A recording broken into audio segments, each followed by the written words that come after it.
mapagpalang araw sa inyo, mga kasana all, kaibigan, kapatid. Nandito ako ngayon, gumagawa ulit ng another video para ipakita sa inyo yung aking produkto, which is the flavored wings. So, eto.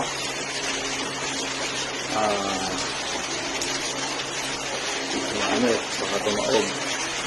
So, iba-ibang flavor to, honey butter, salted egg, garlic parmesan at saka buffalo.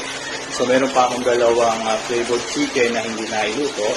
Gusto ko lang i-promote yung aking product.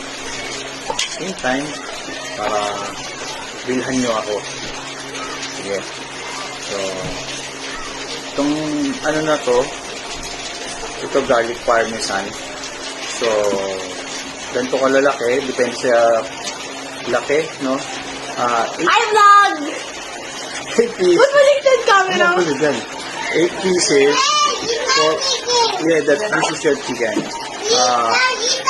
Okay, we will eat this. 180 pesos for 8 pieces, for only 180 pesos. Okay, so, depende yan sa laki ng chicken. Minsan 9 pieces, minsan 10 pieces. Ayan. So, kain tayo.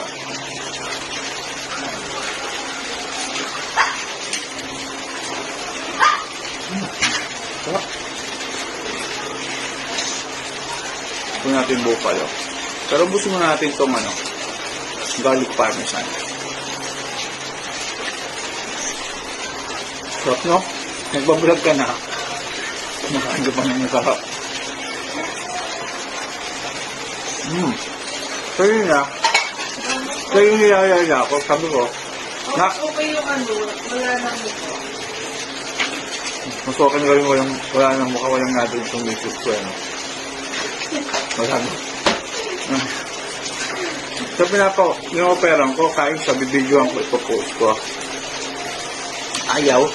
Kung sumasandok na ng kanin. Bakit gusto mo sabayan mo ako rito? Ha? Tuka, sabi ko. Kumain na? Hindi ko man yung pusin ko, titirang ko kayo.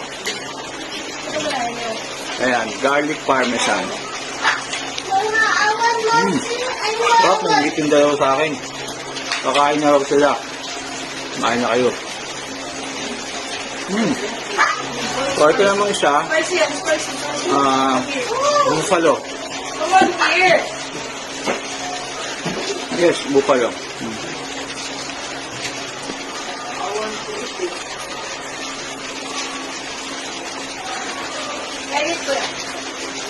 Ang sarap. Tapos, akin tubig lang. Gusto ko yung tubig na malamig. Para pag sinusunog ka na, nasarap. That's all for today's video. So, PM nyo na ako. It's either sa messenger ko, sa Almar Jesus, or dito sa Facebook account sa AFC page. All fried chicken. Ito pa. So, available kami 2 PM onwards, okay? 2 PM to 12 midnight. Just saying, hanggat may buhay, may pag-asa. Ingat tayo lagi. God bless you all.